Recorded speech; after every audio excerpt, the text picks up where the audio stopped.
Assalomu alaykum. Siz ayni paytda UzReport telekanalidasiz, demak, tezkor chaqiruv loyihasining navbatdagi soni e'tiboringiz markazida. Azizlar, biz bu galgi ko'rsatuvimiz sonini Toshkent viloyati Olmaliq shahridan olib boramiz. Eksklyuziv reportajlar hali oldinda. Bizni kuzatib boring.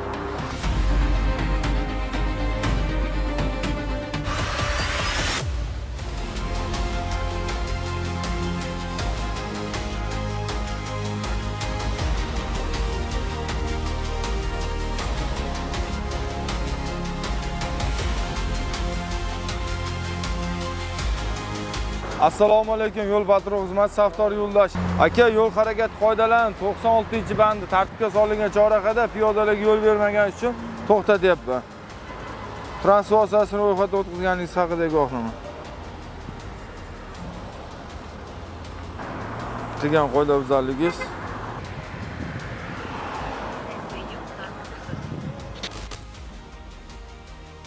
Yo'l harakat qoidasini 3-17-bandlarini buzganligi uchun chora ko'rilib, belgilangan tartibda amaldagi yo'l harakat qoidasi bo'yicha chora ko'rildi. Assalomu alaykum, yo'l patrul xizmat Saftor Yo'ldosh. Yaxshimisiz? Yo'l harakat qoidalarining 96-bandi tartibga solingan chorrahada piyodalarga yo'l bermagan uchun to'xtatyapman. Me'yoriy hujjatlar. Piyodalar o'tkazib yurdi. Piyodalar o'tib ketdi yana akajon. Yana o'tib ketdi akajon. Narigi betda. Yo'q, narigi betda emas, siz yo'nalishingizda o'tib ketdi. Chap qo'lingizdan o'ng qo'lingizga qarab o'tib ketdi harakatlar, akajon. O'zi transport vositasi kimga tegishligi, piyodalarga yo'l bermagan uchun ma'mur bo'lmasmiz. Rasul aka, amaldagi yo'l harakati qoidasini 91-bandini buzganligi uchun chora ko'rib beraman. Belgilangan tartibda yengilroq jarimani skitkasi bo'ladi. Endi mayli skidkasi bo'ladi. Endi biz odam tushirganimiz yo'q, qarab shunday plastikni berib yuboraylik dedi. Chorrahadan necha metr o'tib to'xtash kerak akajon? O'tdimi bu yoqqa? Xo'p, necha metr o'tib to'xtash kerak? Necha metr o'tish kerak? 30 metr o'tib to'xtash kerak akajon. Mayli. Undan keyin qoidani buzmaysiz degan umiddamiz.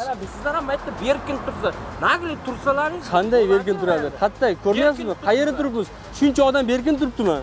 Siz qarang bir atrofga. Komandir, mana yerda turibsizlar. Yo'q, adash. To'xtab, faqat plastik berdim men. Asabiylashmang. Narsa berdik, ketyapman bunday. Aka, sabab to'xtayapsiz bo'ldi. Ogohlantirish berilgan ekanda, opajon. Alo, qaranglar. Berilgan ekan o'sha. Odam tushirayotganim yo'q. Bo'ldi, aka. Rosa plastik. Aka, bo'ldi. Aka, men sizga qanday turibman? Spokойно turibman. Xarakteringiz ko'rsatmang aka. Nega haydovchi akamizga uyat bo'lmagan, bizga uyat bo'ladimi? Telefon nomeringiz necha akajon? Akajon, qarang, familiya, imya, otchествоyingiz, mashinangiz rusumi, davlat raqam belgisi, geolokatsiya turgan joyimiz. Yo'l harakati qoidasining 91-bandi. Telefon. Qarang, ogohlantirish olgan ekansiz. Telefon nomeringiz, SMS borish. Endi opsizda bir marta qaytarilmas kerak edi aka. Uzor. Bo'pti, yozib bering endi, mag'lasi boshqa. Kep shu reydga tushganimizni qarang endi biz ham. E'tiborli bo'ling aka. Qizning uyatsiz foto va video materiallarini tarqatish bilan qo'rqitib undan pul talab qilgan yigit qo'lga olindi. Mana kodlaring, yonida telefonni olyapman mana. Mana Samsung Ultra 20 telefon.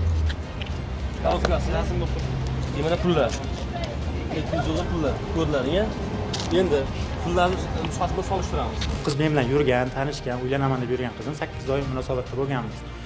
8 oy munosabat ichida o'sha qiz bilan jins aloqalar ham bo'lgan, bu qilgan va uylanaman deb yurgan paytimda xiyonat qilib qo'ydi. Xiyonat qilgan sababdan telefonimda intim rasmlar bor edi. Birga tushgan uyatsizroq rasm birga tushganmiz. O'shani tarqataman deb keyin undan pul talab qildim. S25 Ultra telefon rusumli telefon so'radim. Birinchi so'ray telefon bo'pti beraman dedi, keyin birozdan keyin bilmayman negadir o'zimga shayton kirib qoldim jahldanmi, ya'ni 200 dollar pul berasan deb qoldim. Telefonni qo'limga berdi, 200 dollar, 60 dollar pul berdi va chiqib ketdi. Orqasidan xodimlar yugurib kelib, xolislar oldida 200 dollar, 60 dollarini seriya nomerlariga tekshirtirib, telefon, email-lariga tekshirtirib, o'sha paytda qo'lga tushdim. Qilgan ishimdan juda ham pushaymonman, afsuslanman. Olmaliq shahar ichki bo'limi orasida nomiga arizalar murojaat qilib, unga ko'ra tanishi uni intim video va suratlarini ijtimoiy tarmoqlarga tarqatmaslik evaziga dastlab 10 million, shundan so'ng 20 million so'm pullarini tovonchilik yo'li bilan talab qilib ketganini ma'lum qilgan. Bunga asosan biz tezkor yo'llar bilan ushbu ma'lumotni tekshirib ko'rdik. Shu ma'lumot tasdig'ini topgandan so'ng tezkor tadbir o'tkazdik. Va ushbu qizning tanishi talab qilingan pullardan 200 AQSh dollari hamda ushbu qizga tegishli bo'lgan Samsung S25 Ultra qo'l telefonini olayotgan vaqtida tezkor tadbir ishtirokchilari tomonidan xolislar ishtirokida ashyoviy dalillar bilan ushlandi. Hozirgi kunda ushbu fuqaroga nisbatan O'zbekiston Respublikasi Jinoyat kodeksining 165-moddasi bilan Olmaliq shahar Ichki ishlar bo'limi huzuridagi tergov bo'limi tomonidan jinoyat ishi qo'zg'atilgan. Hozirgi kunda shu moddadan tergov harakatlari o'tkazilmoqda. Tovlamachilik jinoyat. Shunday ekan, qonun qoidalariga amal qiling. Yo'qsa panjara orti sizni kutadi. Yosh qizga giyohvand modda sotayotgan vaqtida o'smir yigit ashyoviy dalillar bilan qo'lga olindi. Nima? Qonuniy masda u yering ovqat nima? Nasha so'radimi? Chas so'radimi? Nima so'radi? Nasha so'radi. Nasha? Xo'p. Qancha evaziga berdingiz? 400 ming. 400 ming boshiga, yana 200 ming beradi. Boshida sizga qancha berdi? 300 ming. Hozir qancha berdi? 300 ming. 300 ming. Oldingizmi o'sha pullarni? Yaxshi, qani o'sha pullar? 1 2 3. Ke. Xo'sh. Tanishim narkotik modda so'radi. Qiz bola. Keyin unga bo'pti dedim. Bir hafta oldin Telegramdan olgan narsamni o'shani sotdim. Ilgari ham sotib yurardingmi? Yo'q. Qayerdan oldingiz? Telegram botdan. Telegram botdan oldim, oldi sotdi qilish uchun. Keyin xodimlar qanaqa ushlashdi? Xolislar bilan kirib kelishdi.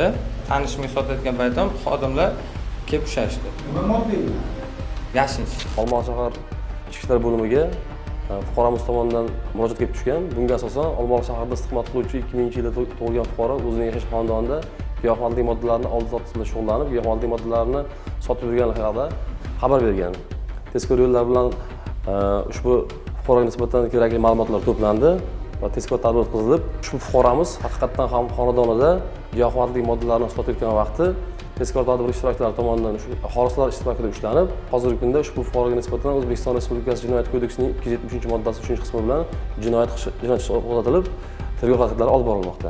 Ming afsuski, o'tkazilayotgan reyd va nazorat tadbirlari davomida narkotik moddalar bilan qo'lga tushayotganlarning aksariyatini yoshlar tashkil qilmoqda. Hurmatli ota-onalar, farzandingizni umri panjara ortida xazon bo'lishini istamasangiz, e'tiborni va nazoratni kuchaytiring.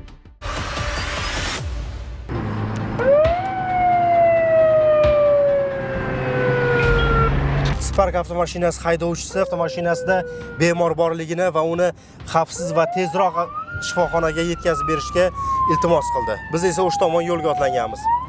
Holat bo'yicha gap bering. Hozirda Spark avtomashinasi bizdan yordam so'radi.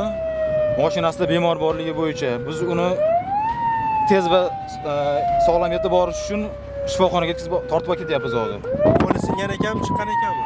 Bemor. Qo'li lat degan ekan, hozir singan chiqqanligidan xabarimiz yo'q bo'yicha.